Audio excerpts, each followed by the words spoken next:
Everyone, hello my dear students, मैं हूं Meenakshi from पवन वाग एकेडमी। बच्चों, पवन वाग एकेडमी में आप सभी का स्वागत है। बच्चों, हम लोग देख रहे हैं क्लास 12 का चैप्टर 4 थर्मोडायनेमिक्स, जो ऑलरेडी स्टार्ट हो चुका है। मतलब उसके ऑलरेडी 4 लेक्चर्स अपलोड हो चुके हैं। आज हमारा 5वां लेक्चर है, जिसमें हम लोग देखने वाले हैं बहुत ही इम्पॉर्टेंट टॉपिक थर्मोडायनेमिक प्रोसेसेस, जो कि ऑलरेडी चलते आ रहा है ना, बहुत दिनों से चलते आ रहा है। Thermodynamic process I think last lecture में मैंने स्टार्ट किया था। तो ये थर्मोडायनेमिक प्रोसेस ऑलरेडी मैंने आपको बताया बच्चों कि ये जो टॉपिक है that is very important for the entrance exam. Entrance exam CET के लिए, जेईई के लिए, नीट के लिए, सबके लिए ये टॉपिक बहुत ज़्यादा इंपॉर्टेंट है। तो हो सके तो हर एक लेक्चर को हेडफोन लगा के कॉन्सेंट्रेशन के साथ पढ़ें और हर एक टॉपिक की खुद की नोट्स बनाएं। जहाँ पे मैं बोलूँ एक्सरसाइज का सवाल है, वहाँ पे एक्सरसाइज के सवाल पे जाके टिक करते चलिए, मैम ने सभी क्वेश्चंस लिए हैं कि नहीं वो देखते चलिए। अगर कोई क्वेश्चन छूटता है तो वैसे मुझे कमेंट सेक्शन में कमेंट ज़रूर करें। तो बच्चों, आज का लेक्चर भी बहुत ज़्यादा इंपॉर्टेंट है। लास्ट लेक्चर में मैंने आपको जो थर्मोडायनेमिक प्रोसेसेस क्या होते हैं उसके बारे में ऑलरेडी बताया था। तो 1 बाय 1 अभी सभी प्रोसेसेस मैं आपको पढ़ाने वाली हूँ, लेकिन उसके पहले मैं आपको बता दूँ बच्चों, जो पवन वाग एकेडमी का ऐप है, हमारा ऐप भी है, तो उसको आप ज़रूर डाउनलोड करें। उस ऐप के ऊपर मैं आपको सभी हैंड रिटन नोट्स प्रोवाइड करने वाली हूँ। उसके बाद मैं आपको डीपीपी शीट्स, मतलब डेली प्रैक्टिस प्रॉब्लम्स, मतलब जेई के एमसीक्यूज़, प्रीवियस ईयर एमसीक्यूज़ होते हैं, देन नीट के प्रीवियस ईयर एमसीक्यूज़ होते हैं, सीईटी के प्रीवियस ईयर एमसीक्यूज़ होते हैं, वो सभी हम लोग लेने वाले हैं। तो ये पीवाईक्यूज़ जो है वो हम लोग ज़रूर लेंगे। और उससे रिलेटेड और भी मैंने क्वेश्चन पेपर्स बनाए हैं। तो आप क्या करो बच्चों, मैंने लास्ट लेक्चर में भी आपको बताया था, खुद को डिसिप्लिन लगा लो। वो हर एक चैप्टर ख़त्म होने के बाद वो क्वेश्चन पेपर का प्रिंट आउट निकाल के या फिर सॉफ्ट कॉपी में ही रखा और आपने खुद उसको सॉल्व किया, बिना नोट्स देखे, बिना टेक्स्ट बुक देखे। ऐसे समझो हम लोग एग्ज़ाम हॉल में बैठे हैं और उस टाइप का क्वेश्चन पेपर सॉल्व करो और खुद ही चेक करो, खुद देखो कितने मार्क्स आ रहे हैं आपको और खुद को ही शाबाशी दो, है ना। जब ऐसे करते हैं ना बच्चों, और भी हमारा कॉन्फिडेंस लेवल बढ़ता है और भी हम लोग अच्छे से कर पाते हैं। क्या एक्सपेक्ट है टीचर को, खुद का पेपर चेक है, मतलब ऐसे नहीं करना है कि खुद को बहुत ज़्यादा मार्क्स देने हैं, ऐसे नहीं करना है। खुद का पेपर स्ट्रिक्टली चेक करो। जब आप स्ट्रिक्टली चेक करोगे तो एग्ज़ाम में बहुत अच्छा स्कोर करोगे और अच्छे से लिखोगे। क्या एक्सपेक्ट है वैसे आपको पेपर चेक करना है। ऐसे अगर आप पढ़ाई करोगे तो आपको ज़रूर अच्छे मार्क्स आएंगे बच्चों। और ऐसे जब करोगे ना तो कमेंट ज़रूर करना, मैं सबके कमेंट्स पढ़ती हूँ और उस हिसाब से खुद को इम्प्रूव करने की कोशिश भी कर रही हूँ। आप बस मुझे आपकी रिक्वायरमेंट्स बताइए, आपको क्या क्या चाहिए, है ना, बस उतना बता दीजिए, मैं ज़रूर उस हिसाब से कंप्लीट करने की कोशिश करूँगी। तो बच्चों, चलते हैं नेक्स्ट लेक्चर की तरफ। आज का हमारा अगेन वही लेक्चर हम लोग कंटिन्यू करने वाले हैं, दैट इज़ थर्मोडायनेमिक प्रोसेसेस। तो लास्ट लेक्चर में मैंने आपको बताया था कि थर्मोडायनेमिक प्रोसेसेस कितनी होती है बच्चों। ऑलरेडी मैंने आपको बताया है थर्मोडायनेमिक प्रोसेसेस कौन सी होती हैं। थर्मोडायनेमिक प्रोसेस होती है reversible and irreversible process, reversible and irreversible process, irreversible process. उसके बाद और कौन सी प्रोसेस होती है, सेकेंड होती है, अगर लास्ट लेक्चर आपने देखा है तो इसको फॉरवर्ड किया तो भी चलेगा, या फिर 2 के स्पीड से देखो, बहुत स्लो लग रहा है तो सब फैसिलिटीज़ है ना, टेक्नोलॉजी बहुत आगे जा चुकी है। आइसोथर्मल है, आइसोबारिक है, सभी प्रोसेसेस हम लोग डिटेल में देखने वाले हैं। देन उसके बाद होती है आइसोखोरिक, आइसोखोरिक प्रोसेस। उसके बाद होती है adiabatic process, adiabatic process. Then cyclic process होती है, एडियाबैटिक प्रोसेस, साइक्लिक प्रोसेस होती है, साइक्लिक प्रोसेस होती है। फ्री एक्सपांशन भी होता है ना, फ्री एक्सपांशन। तो ऐसी बहुत सारी प्रोसेसेस है थर्मोडायनेमिक प्रोसेसेस, तो ये सभी हम लोग यहाँ पे स्टडी करने वाले हैं। तो देखते हैं इसी टॉपिक से रिलेटेड, बट उसके पहले थर्मोडायनेमिक प्रोसेस होती क्या है ये तो हमें पता होना चाहिए। जब भी कोई प्रोसेस हम लोग स्टार्ट करते हैं तो उसको एक इनिशियल स्टेज रहेगा, उसको एक फाइनल स्टेज रहेगा, उसके दौरान क्या क्या हुआ, मतलब कौन से स्टेट वेरिएबल में क्या क्या चेंज हुआ, है ना। स्टार्ट पॉइंट, एंड पॉइंट, उसके इन बिटवीन दैट दो क्या क्या चेंजेस हो रहे हैं, प्रेशर, वॉल्यूम, टेम्परेचर, इन सब में क्या क्या चेंजेस हो रहे हैं वो हम लोग देखते हैं। और उनको हम लोग क्या कहते हैं, स्टेट वेरिएबल्स कहते हैं। Already I told you, a process by which two or more of state variables of a system can be changed is called thermodynamic process। एक ऐसा प्रोसेस जहाँ पे टू और मोर स्टेट वेरिएबल्स में कुछ changes हो रहे हैं, लेकिन हाँ इसमें कुछ कांस्टेंट रहेंगे, कुछ चेंज होंगे, और इनको कांस्टेंट रखने के बाद रिमेनिंग में क्या चेंजेस हो रहे हैं उसको पढ़ना, उसको स्टडी करना, उसको ऑब्जर्व करना, that is nothing but the thermodynamic processes. तो आज का हमारा पहला प्रोसेस कौन सा है बच्चों, ये जो मैंने आपको बताया ये सभी प्रोसेसेस है, ये एक्चुअली किस में इंक्लूडेड है, रिवर्सिबल एंड इरिवर्सिबल में इंक्लूडेड है। मतलब ये रिवर्सिबल इरिवर्सिबल ये सेपरेट प्रोसेस नहीं है, this is a type of process. Okay, मतलब एक तो आइसोथर्मल रिवर्सिबल हो सकता है, नहीं तो इरिवर्सिबल हो सकता है, आइसोबारिक रिवर्सिबल हो सकता है, नहीं तो इरिवर्सिबल हो सकता है। तो ऐसे उसमें इंक्लूडेड प्रोसेसेस है ये, ठीक है। तो बच्चों ये रिवर्स आज हम लोग क्या पढ़ने वाले हैं, यही रिवर्सिबल एंड इरिवर्सिबल क्या होता है, मतलब इन दोनों में डिफरेंस क्या है। पहले तो मीनिंग देखेंगे, एग्जैक्टली उसका मीनिंग क्या है, दोनों में डिफरेंस क्या है वो देखेंगे, देन उनका ग्राफ कैसे आ सकता है वो देखेंगे, उसके कुछ रीजंस है क्या इरिवर्सिबिलिटी के वो देखेंगे, एंड देन सबसे लास्ट में रहेगा कि जो थर्मोडायनेमिक प्रोसेसेस है जिसको हम लोग स्टडी करने वाले हैं उसके लिए कुछ अजम्पशंस हमें लेने हैं, वो अजम्पशंस हम लोग देखेंगे। अजम्पशंस मतलब हम कुछ अज्यूम करके वो उनको स्टडी करेंगे, डायरेक्टली नहीं कर सकते, ठीक है, तो वो हम लोग देखेंगे। तो देखो अभी थर्मोडायनेमिक प्रोसेसेस मतलब क्या होता है ये तो मैंने आपको बता दिया, आगे चलते हैं। तो आज का हमारा कौन सा है, इरिवर्सिबल।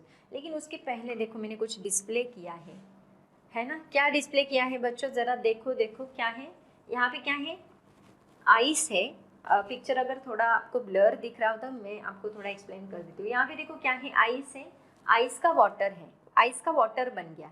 मान लो आइस को मैंने यहाँ पे रखा है, और रखने के बाद थोड़ी देर के बाद क्या होगा, वो हीट एक्सचेंज करेगा, जैसे कि हम लोगों ने स्टडी किया हीट एक्सचेंज होती है। तो यहाँ पे अगर हीट एक्सचेंज होने के बाद आइस का थोड़ी देर में मेल्टिंग होगा, मेल्टिंग की वजह से वाटर बन जाएगा। क्या मैं उस वाटर को वापस से आइस बना सकती हूँ, ऑब्वियसली बना सकती हूँ, कोई प्रॉब्लम नहीं। अगर मैं इसको वापस रेफ्रिजरेटर में रखूँगी तो वो वापस आइस बन जाएगा। मतलब आइस को हम लोग वाटर भी बना सकते हैं, वाटर को हम लोग आइस भी बना सकते हैं, यस बना सकते हैं। उसके बाद देखो यहाँ पे और एक प्रोसेस मैं आपको दिखाती हूँ। यहाँ पे देखो क्या है, मैम श्रावण का महीना चल रहा है, आपने क्या दिखा दिया है ना, यहाँ पे क्या बनाए हैं, ऑमलेट बनाए हैं हम लोगों ने, एग का यूज़ करके ऑमलेट बनाए। तो बच्चों मुझे एक बात बताओ कि एग का यूज़ करके ऑमलेट तो बना लिया, क्या ऑमलेट का यूज़ करके वापस एग बना सकते हैं हम लोग, नहीं बना सकते, ठीक है। उसके बाद देखो ये अगर आपको ठीक से दिख नहीं रहा होगा तो मैं बता देती हूँ। यहाँ पे हमने एक कैडबरी ली है, कैडबरी को हमने मेल्ट किया, और कैडबरी को मेल्ट करने के बाद वापस कैडबरी बन गई। मुंह में पानी आ गया आपके, देखो ये कैडबरी ली है, कैडबरी को मेल्ट किया, मेल्ट करने के बाद वापस वो कैडबरी बन सकती है, ये नहीं बन सकता, इसलिए एरो एक साइड से है, यहाँ एरो दोनों साइड से, क्योंकि मैं कैडबरी को मेल्ट कर सकती हूँ, मेल्टिंग को वापस कैडबरी बना सकती हूँ। यहाँ पे देखो यहाँ भी एक पेपर लिया है, उस पेपर को हमने बर्न किया, बर्न करने के बाद वापस वो पेपर नहीं बना सकती मैं, बर्निंग हो गया। उसके बाद देखो यहाँ पे एक पिन है, पिन को हमने स्ट्रेट किया और वापस ऐसा पिन में बना सकती हूँ, कोई प्रॉब्लम नहीं। ये कॉर्न दिख रहे, कॉर्न का मैंने पॉपकॉर्न बना दिया, पॉपकॉर्न का वापस कॉर्न नहीं बना सकती, नॉट पॉसिबल। ये क्या है, ये आई थिंक ब्रेड दिख रहा है मुझे, है ना। तो ब्रेड को हम यहाँ से मैंने ब्रेड बनाया इस सब्सटेंस के ऊपर प्रोसेसिंग करके, हाँ सब्सटेंस का प्रोसेसिंग करके मैंने ब्रेड बनाया, मैदा है शायद से वो ठीक से दिख नहीं रहा, तो वो सब्सटेंस को प्रोसेसिंग करके मैंने ब्रेड बना लिया। ब्रेड को प्रोसेसिंग करके वापस मैदा थोड़ी ना बना सकते हम लोग, नहीं। देन यहाँ पे देखो कुछ ये क्या दिख रहा है, कुछ तो भी ऐसे कागज़ के टुकड़े हैं शायद से, है ना, या फिर है कुछ तो भी, तो उसको हमने क्या किया, उसको भी वापस हम लोग बना सकते हैं, अभी दिख नहीं रहा वो एग्जैक्टली है क्या। मतलब मेरे कहने का मतलब यही है बच्चों, इसमें से कुछ प्रोसेसेस ऐसी है जिसको मैं रिवाइज कर सकती हूँ, रिवर्स डायरेक्शन में कर सकती हूँ, इसको नहीं कर सकती मैं रिवर्स डायरेक्शन में, इसको कर सकती हूँ, इसको नहीं कर सकती, इसको भी नहीं कर सकती, इसको नहीं कर सकती। कुछ प्रोसेसेस हैं जो हम लोग उसको रिवाइज कर सकते हैं, मतलब रिवर्स डायरेक्शन में उनको फॉलो कर सकते हैं, कुछ को रिवर्स डायरेक्शन में फॉलो नहीं कर सकते। तो जिनको हम लोग रिवर्स डायरेक्शन में फॉलो कर सकते हैं, उसको वापस कर सकते हैं, उसको हम लोग क्या बोलते हैं, these are called as reversible processes. मतलब ये देखो, ये रिवर्सिबल है, मैं आपको ये बताती हूँ कौन सी रिवर्सिबल है। यहाँ पे ये रिवर्सिबल है, ये रिवर्सिबल है, ये रिवर्सिबल है, ये रिवर्सिबल है। जिनको हम लोग रिवाइज कर सकते हैं, ऐसी प्रोसेसेस क्या होती है, रिवर्सिबल प्रोसेसेस। इसको मैं नहीं कर सकती तो ये कौन सी हो गई, दिस इज नॉट रिवर्सिबल, ये इरिवर्सिबल रहेगी। ये भी इरिवर्सिबल, जहाँ क्रॉस किया है वो सब इरिवर्सिबल है, जहाँ टिक किया है वो सब रिवर्सिबल है, करेक्ट किया है वो रिवर्सिबल है।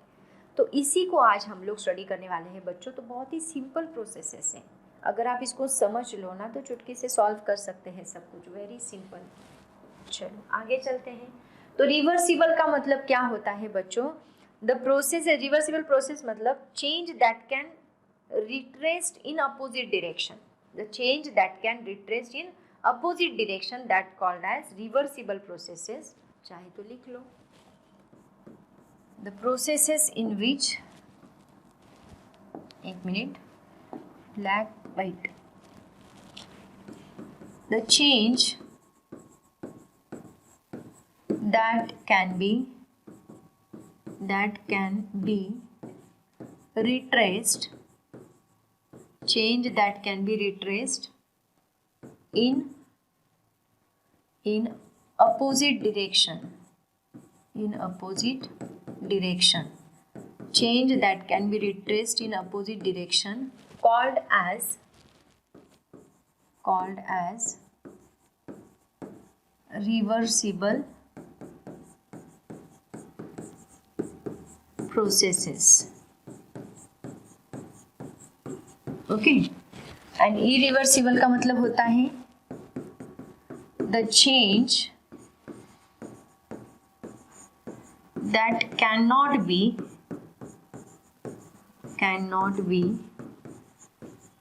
retraced in opposite direction,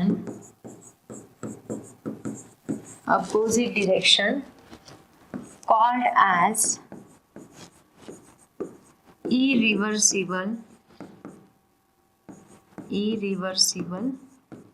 processes. Okay students, done. Okay, और एग्जाम्पल तो मैंने बहुत सारे बता दिए आपको। अब है ना बच्चों, बहुत बार है ना इसके ऊपर डिस्टिंग्विश पूछा जाता है, distinguish between reversible and irreversible process. तो डिस्टिंग्विश क्या लिखोगे, बहुत सारे पॉइंट्स है इसमें, बहुत सारे, इसका स्क्रीनशॉट निकालो, इसको पढ़ भी लोगे ना तो आपको आ जाएगा, इतना कुछ नहीं, बस पहले समझ लो एग्जैक्टली मीनिंग। आपको समझ में आ गया ना एक बार, बस आप कुछ भी क्वेश्चन आ जाए तो लिख सकते हैं, बट मैं बताती हूँ वन बाय वन, है ना। देखो क्या है, एक मिनट, माइक कहाँ चला गया, सबको सुनाई दे रहा है ना ठीक से। A reversible process is a change that can be retraced in a reverse or opposite direction, called as reversible process. Irreversible process मतलब is a change that cannot be retraced in reverse or opposite direction. उसके बाद the path of the reversible process is the same in the forward and the reverse direction. हाँ, मैं आपको diagram बता देती हूँ। देखो, ये रिवर्सिबल का पाथ है। अगर मैं आइस से वाटर बना सकती हूँ तो वाटर से आइस बना सकती हूँ, वेरी सिंपल।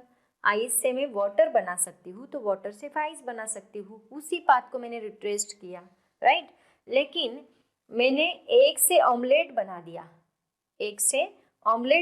लेकिन ऑमलेट से एग नहीं बना सकती, तो यहाँ पे पाथ चेंज हो गया, समझ में आया, पाथ यहाँ पे चेंज हो गया, इसलिए पाथ चेंज हुआ तो वो इरिवर्सिबल रहेगा।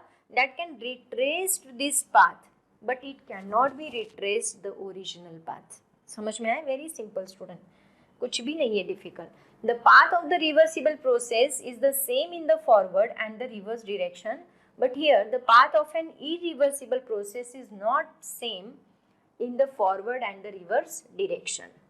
Reversible changes are very slow. Ice बहुत धीरे धीरे धीरे धीरे मेल्ट होके पानी में कन्वर्ट होता है, दैट आर वेरी स्लो। लेकिन इरिवर्सिबल, ऐसे ऑमलेट चुटकी में बन जाएगा, है ना। Reversible changes are very slow. Ma'am क्या बार बार ऑमलेट का नाम ले रहे हो, श्रावण चल रहा है, हम खा नहीं सकते हैं ना।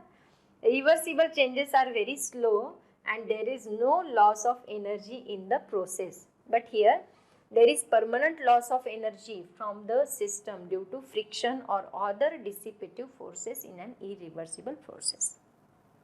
प्रोसेसिंग की, उसके ऊपर फोर्सेस लगाए तो उसकी वजह से यहाँ पे क्या होगा, फोर्सेस लगाने की वजह से यहाँ से इरिवर्सिबल प्रोसेस में बहुत ज़्यादा डिसिपेशन होना, मतलब क्या, एनर्जी बाहर जाना, हीट बाहर निकलना, उसको डिसिपेशन बोलते हैं हम लोग।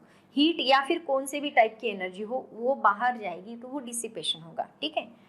तो यहाँ पे फोर्सेस में, इरिवर्सिबल प्रोसेस में क्या होता है, फ्रिक्शन डिसिपेशन की वजह से हम लोग उस पाथ को वापस रिट्रेस नहीं कर सकते, वो एनर्जी वापस नहीं ला सकते, क्योंकि वहाँ पे कुछ लॉस हो गया, फ्रिक्शन की वजह से बोलो या कौन सी भी चीज़ की वजह से बोलो, उसमें लॉस हो गया, उसकी वजह से हम उसको रिट्रेस नहीं कर सकते। उसके बाद देखो, the system comes back to its initial state, यहाँ पे सिस्टम वापस उस इनिशियल स्टेट पे आ गया after it is taken along the reverse path, वापस वही स्टेट पे आ रहा है ना। ग्राफ में मैंने दिखाया वाटर, आइस का वाटर, वाटर का पानी, तो यहाँ पे पाथ वहीं पे आ गया, वापस उसी स्टेट पे आ गया है ना। तो देखो, लेकिन यहाँ पे वो स्टेट पे आ तो गया लेकिन उसे पाथ चेंज कर दिया। The change of state depends upon the path, जैसे कि वर्क डन का मैंने बताया था, to change the state during an irreversible process. उसके बाद reversible process are ideal process. बच्चों रियल में ये है नहीं, एक्चुअल में थोड़ी बहुत तो एनर्जी लॉस होती ही है, थोड़ी बहुत एनर्जी लॉस होती है, सेम टू सेम तो यहाँ पे नहीं मिलेगा। तो ये आइडियल प्रोसेस है, ठीक है, इसमें थोड़ा बहुत हमें अजम्पशंस करना ही पड़ता है, आइडियल प्रोसेस है। लेकिन एक्चुअल में मतलब हमारी रियल लाइफ में ये है ना, थोड़ा सा डिफिकल्ट होता है। आइस का वाटर बन जाएगा लेकिन सेम टू सेम पाथ थोड़ा बहुत इधर उधर हो ही सकता है, तो इसको हम आइडियल प्रोसेस मान के चलते हैं, बट होता है। एंड इरिवर्सिबल प्रोसेस क्या है, ये रियल प्रोसेसेस है जो हम एक्चुअल लाइफ में देखते हैं। तो इसका दोनों का ये ग्राफ है ना, वो भी आप लोग डिस्टिंग्विश में बता सकते हैं, कोई प्रॉब्लम नहीं। तो ये ग्राफ दोनों भी आप लोग डिस्टिंग्विश में बता दो, ये तो ऑलरेडी मैंने एक्सप्लेन किया ही है आपको, ठीक है। तो बच्चों जल्दी से है ना इसका स्क्रीनशॉट ले लो, पहले इसका स्क्रीनशॉट निकालो। चलो come on students, take a screenshot. इसका भी स्क्रीनशॉट ले लो बच्चों, इसका भी स्क्रीनशॉट ले लो। चलो चलते हैं नेक्स्ट टॉपिक की तरफ। 1 सेकेंड, जल्दी से इसका स्क्रीनशॉट निकालो।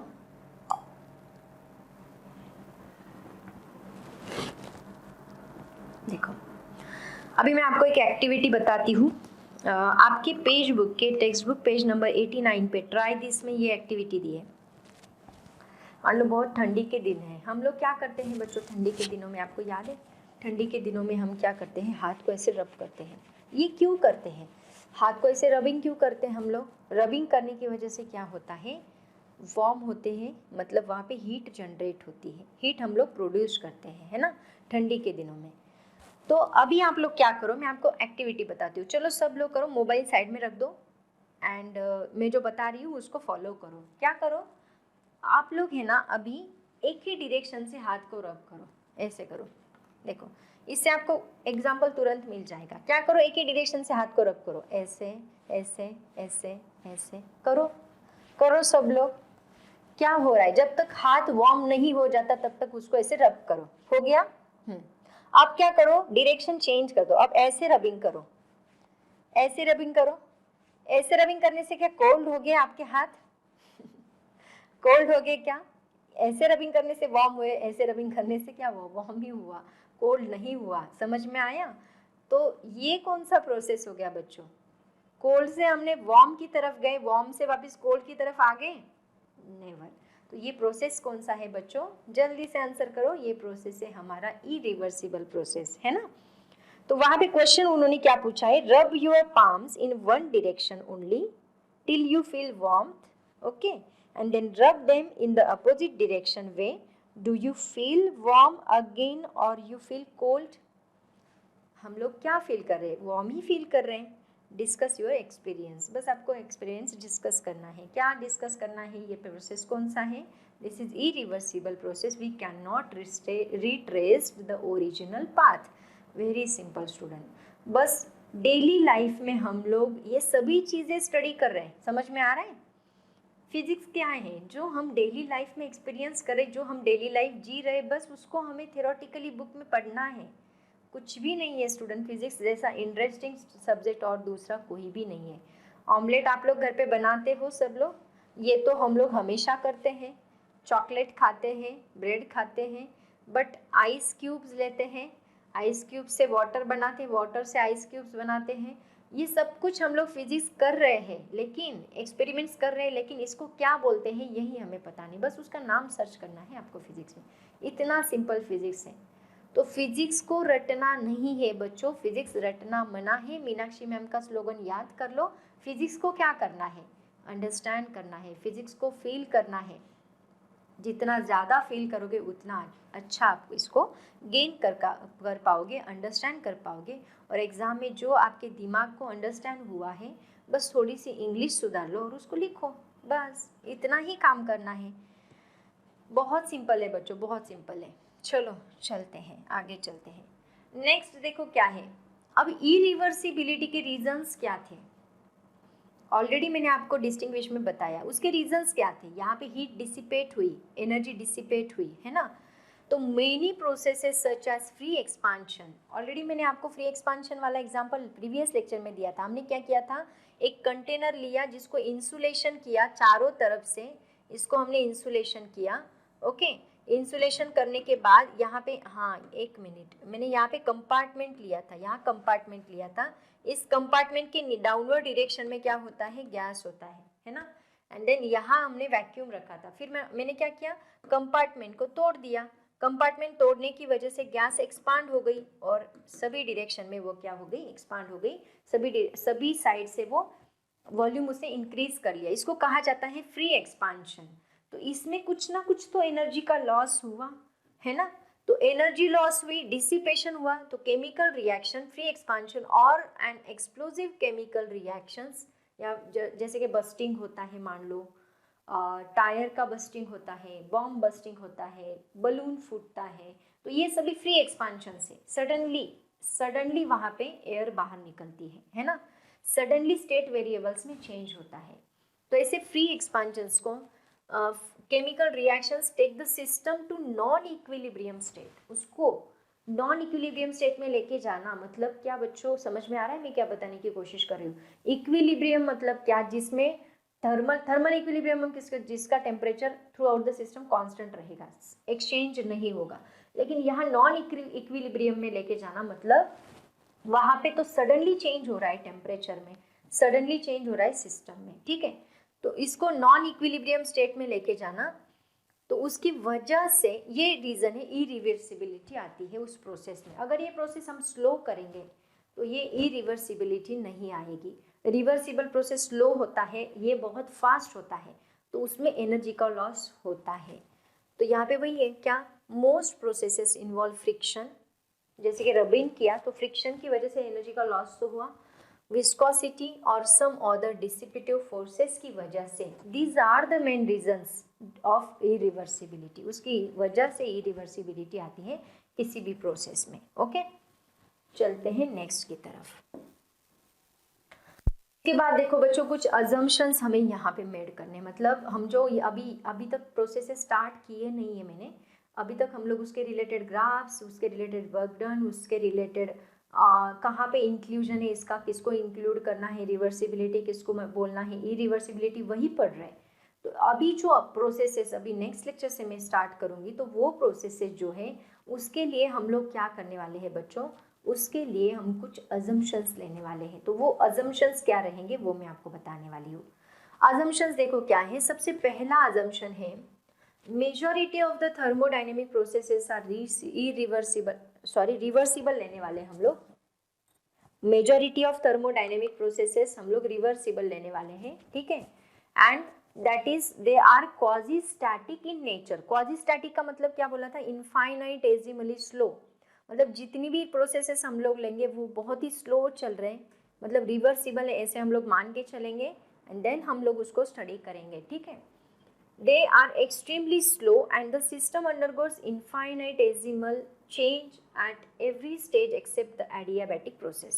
Adiabatic process छोड़ के बाकी सभी जितनी भी है उसमें इनफाइनाइटेसिमल चेंज होने वाला है।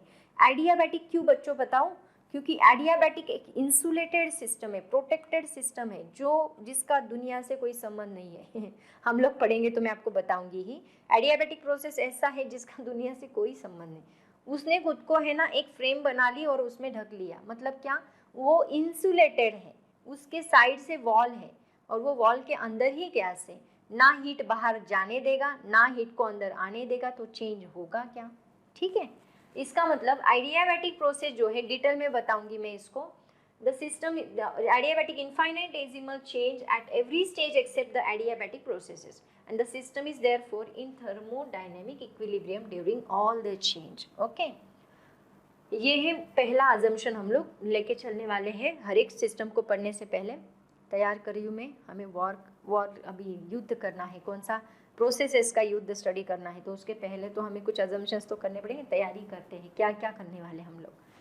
The system involved in all the processes is an ideal gas enclosed in a cylinder. हर एक सिस्टम में एक ही काम करना है आपको। क्या करना है? एक कंटेनर लेना है, उसको पिस्टन लगाना है, हमेशा बोलना है मासलेस फ्रिक्शनलेस पिस्टन, और उसके अंदर गैस लेना है। हर एक प्रोसेस में यही करना है। क्या? The system involved in all the processes is an ideal gas enclosed in a cylinder having a movable frictionless and massless piston. हर एक सिस्टम में करना है, ठीक है। एंड उसके बाद the ideal gas equation is applicable to the system, मतलब PV is equal to nRT हर एक सिस्टम के लिए एप्लीकेबल है, ऐसे हम लोग मान के चलने वाले हैं, ठीक है। तो ये अजम्पशंस को साथ लेके हम लोग अभी तैयार हैं किसके लिए? प्रोसेसेस के लिए। कौन सी processes? Isothermal, isobaric, isochoric and adiabatic, cyclic, सभी प्रोसेसेस के लिए हम लोग तैयार हैं।